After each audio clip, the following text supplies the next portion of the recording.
네, 정부의 역사 국정교과서 고시 강행으로 새정치민주연합의 의사 일정 거부로 인해서 국회 파행이 계속되고 있습니다. 새누리당은 민생 행보를 강조하면서 단독 예결위 개최를 시사하고 나섰는데요. 여야의 대치 상황은 이렇게 극으로 치닫고 있습니다.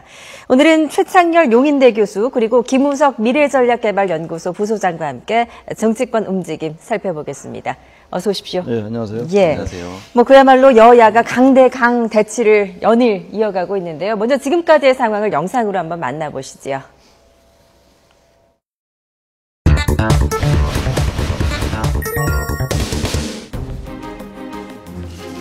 헌법 정신과 객관적 사실에 입각한 올바른 교과서를 만들겠습니다. 민생을 외면하고 국론을 분열시킨 박근혜 대통령은 즉각 사과하라! 사과하라! 사과하라! 사과하라! 자유민주주의를 수호하기 위해 국민 불복종 운동에 나서주십시오. 국회의원의 직장은 국회이고 직장에 출근하지 않고 무단 결근을 계속할 경우 고용주인 국민들이 결코 용서하지 않을 것입니다. 국민 불복종 운동은 국회가 국민에게 불복종하는 반국민적 행태일 뿐만 아니라 시대착오적인 후진적 정치 선동일 뿐입니다. 사과하라! 사과하라! 사과하라! 정치 선동일 뿐입니다. 네, 그야말로 교과서 전국 강대강 대치를 이어가고 있습니다. 야당이 이제 만약 오늘도 보이콧을 한다면 이제 나흘째 국회가 공전이 되는 건데요. 오늘 어떻게 전망하십니까? 글쎄, 어제 김정배 편찬위원장, 국사편찬위원장이 기자회견을 했고, 문재인 새정치연합 대표가 이제 어제 독재다, 그리고 전체주의적 발상이다, 그리고 지금 이제 화면에 나온 것처럼 국민 불복종 운동도 얘기를 했고, 이런 상황 속에서 오늘 국회가 정상화되긴 어렵다고 봐야 되겠죠. 네. 그리고 그러나 일단 야당이 계속 장외로 나간다라든지 농성을 계속하는 건 한계가 있을 것 같아요. 왜냐하면 현재 국회가 예산 국회인데 예산을 돌보지 않고 그리고 각종 여러 비쟁점 법안들도 있었잖아요. 원래 그건 원래 처리하기로 했던 건데 그런 법안들을 돌보지 않고 계속 이 교과서 국면에 매달리긴 한계가 있어 보이고 아마 새정치연합도 그 부분을 고민할 것 같아요. 딜레마겠죠.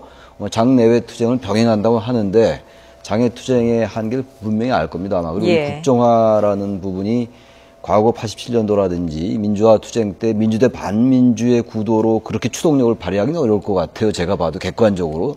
단지 중요한 거는 현재 이제부터가 이제 국정화 확정시했으니까 이제부터가 좀 문제일 것 같아요. 여러 가지 편찬 근거라든지 지필진 공개 여부라든지. 그런데 어제 보니까 여전히 예상했던 대로 대표 지필진 두 분만 공개하고 지필진은 공개하지 않을 수 있다. 그거야말로 공개나 객관성, 공정성을 담보하겠다는 초반의 약속과는 틀린 거란 말이죠. 그런 상황 속에서 야당의 투쟁만을 무조건 정치선동이다? 이건 문법에 어긋난다. 저는 이렇게 생각합니다. 그 지필진 공개 부분은 이제 저희가 조금 이따가 좀 먼저 짚어보도록 하고요.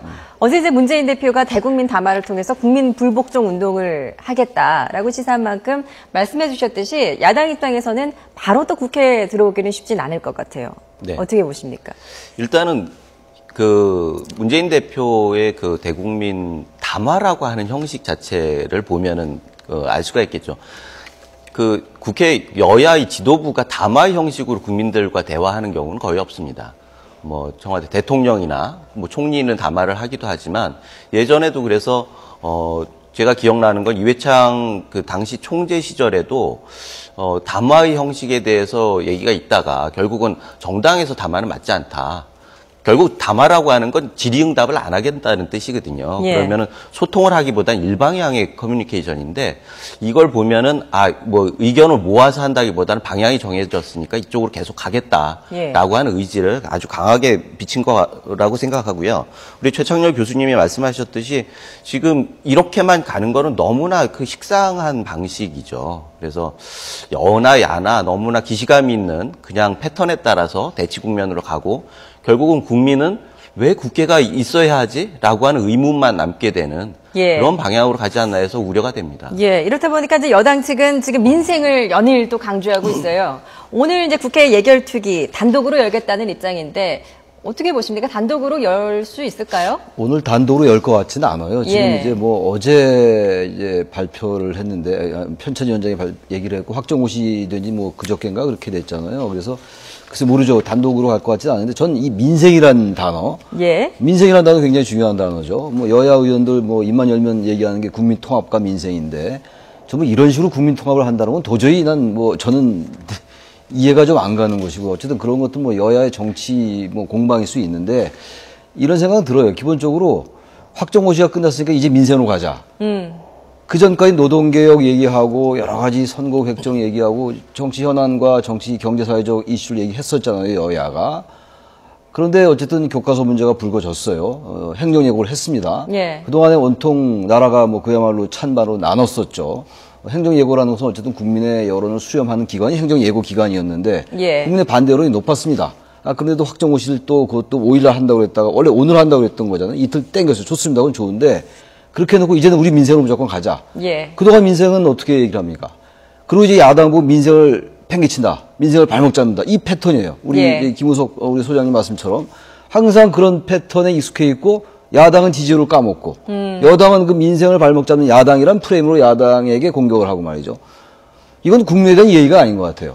무슨 말씀인가 하면은 그저께까지 그렇게 교과서 문제 때문에 민생이 안 됐던 건 아니었거든요. 대한민국이 예. 양극화가 진행되고. 그래서 그 말씀을 정리해 보면은 이제 여당이 교과서 문제를 언급을 한 다음에 그런 다음에 확정고시를 하고 나서 또다시 또 민생으로 돌아가자라고 말하는 게 얘기가 안 된다라고 바로 민생에 가자고 해놓고 민생이 안 가니까 예. 민생 잡는 야당이다. 이렇게 하면 안 되죠. 잠깐만요. 속보가 하나 들어와서요. 네. 경기 중남부권에 다시 미세먼지 주의보가 내려졌다는 속보가 지금 들어와 있습니다. 수원과 용인 등 경기 남부 8개 지역 그리고 성남, 안양 등 경기 중부 11개 지역에 오늘 오전 9시부터 그러니까 조금 전 9시부터 미세먼지 주의보가 내려졌습니다.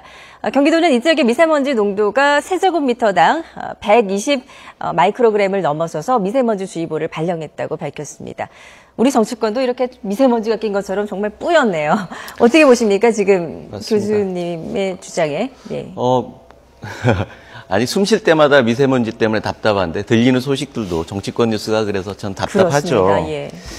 지금 말씀하시는 부분들에 대해서는 뭐 일반 국민들이 가지고 있는 공감대가 상당히 있을 거예요. 물론 여나 야나 지지하는 분에 따라서는 뭐 이렇게 논점들이 좀 달라질 수가 있겠죠. 예. 문제는 지금 아까 말씀하셨던 건 예결위원회를 뭐 여당에서만 단독을 할 수 있겠느냐. 예.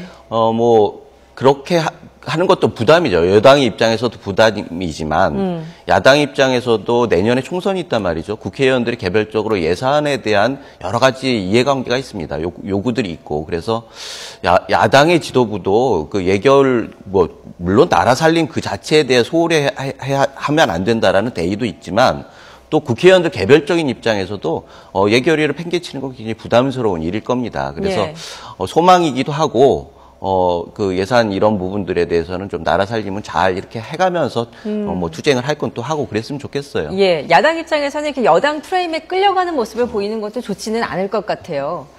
그래서 저는 야당에게 충고하고 싶은 네. 부분이요. 어정쩡한 장내외 투쟁 병행은 별로 바람직하지 않은 것 같아요. 예. 항상 그러면 그 프레임에 바로 이제 말려들고 야당의 입장에서 말씀드린 겁니다. 예. 그래서 지금 민생에 관련된 거 이른바 법안 같은 건 원래 야당이 처리하기로 했던 게 있잖아요. 이른바 비쟁점 법안들 36개. 네. 이런 것들 빨리 통과시키고 한중 FTA에 대해서는 여야가 공감대가 형성돼 있잖아요. 물론 예. 일정 부분에 대해서는 뭐 수정할 거 수정한다 하더라도 예. 그런 자유무역 협정 같은 것들은 과감하게 있는 그대로 협조가 아니죠. 민생의 문제니까 예. 통과시키고 말이죠. 예. 그리고 다른 문제들도 확실하게 해주고 그런 다음에 원내에서 지금 현재 이 절차상의 문제 야당이 제기하는 것도 있잖아요. 국정교과서 문제 그런 것들을 계속 제기해야죠. 그거 제기 안 하면 야당 아니죠. 예. 제기하고 반대로도 많이 있으니까 그걸 또 대표하는 게 또 정당입니다. 그걸 하되 어정쩡하게 장내외 투쟁 병행한다, 원내 투쟁 병행한다 이렇게 되면요. 원내 투쟁도 안 되고 원내 투쟁도 안 돼요. 그렇게 여러 가지 경험했잖아요.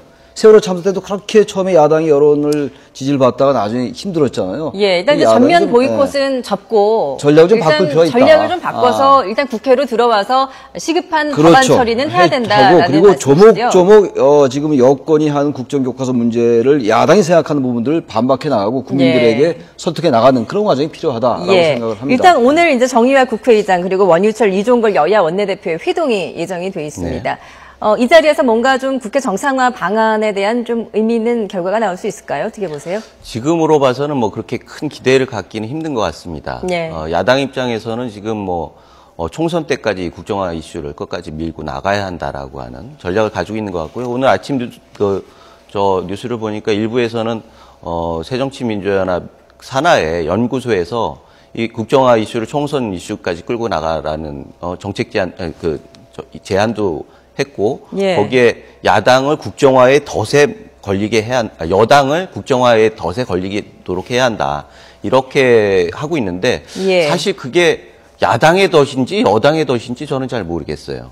오히려 이런 그 극단적인 투쟁이 야당에서는 여당의 꼬리를 물었다고 생각할 때 결국은 목덜미를 알고 보니까 야당 스스로의 목덜미가 물려있는 그런 상황이 될 수도 있겠다. 그래서 이거는 결코 그렇게 좋은 전략 같지는 않습니다. 예.